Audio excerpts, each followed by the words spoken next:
Imagine waking up one morning and seeing the lake outside glowing blood red.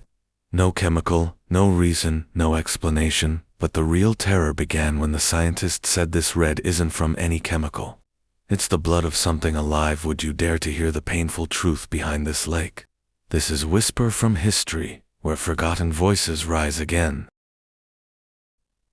It began on the quiet edge of a forgotten valley, where the mountains breathed mist into the early morning air, and the villagers whispered of a lake that had turned the color of blood.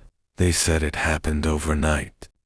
The fishermen woke first and stood in silence as the dawn revealed water that glimmered red like living flesh under a faint sun. No one moved, not a bird, not a single ripple, except the trembling reflection of crimson light that stretched from shore to shore. They called it Lake Number 12, a name so plain it did not belong to something so horrifying. At first they thought it was rust from the old machinery that lay sunken at the bottom since the mining days of the 40s. But when the samples were taken and the scientists came from the city, their faces turned pale before they even spoke. The red was not rust. It was organic, alive. Rumors grew faster than answers. Some said the Soviets had tested weapons here decades ago and something had leaked beneath the ground. Others swore an entire village had drowned here during the floods of '62 and the spirits had risen. But what none of them could explain was the sound. Each night the lake hummed softly, a deep, vibrating tone like a heartbeat echoing through the soil. The elders said the mountain was breathing again and it was hungry. Old records from the regional archives told a story buried under bureaucratic silence. During the height of the Cold War, a small experimental lab was built near the lake, hidden under the name of Agricultural Research Station 12. Its real purpose: to study biological containment. The tests involved bacteria capable of altering pigmentation and consuming metals. But one stormy night in 1963, the power failed, the containment cracked, and the report ended mid-sentence.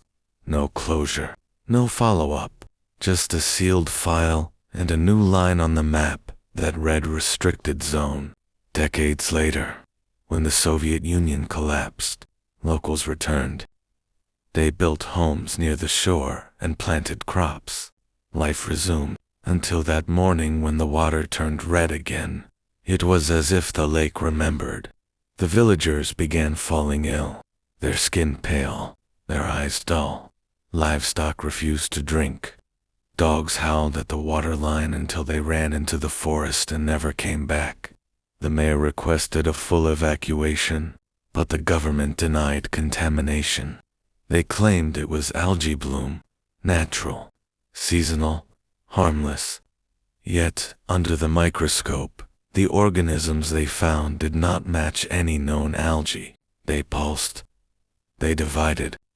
They formed tiny thread-like structures that resembled veins, and when placed under heat, they did something no scientist could explain. They contracted, as if they were alive. A few brave researchers stayed behind, among them a young biochemist named Irina Volkova. She wrote in her final field note that the lake seemed to respond to human presence. That at night she saw faint red patterns moving just below the surface, like a pulse, like blood following a rhythm, and then her notes stopped. The camp was found abandoned. Only her recorder remained. When they played it back, they heard footsteps, water, and her voice whispering, "It is calling me." No one has lived near the lake since. The area is fenced and unmarked on newer maps, but satellite images taken in 2012 show that the color still changes, sometimes faint, sometimes bright as fresh wounds under the sun.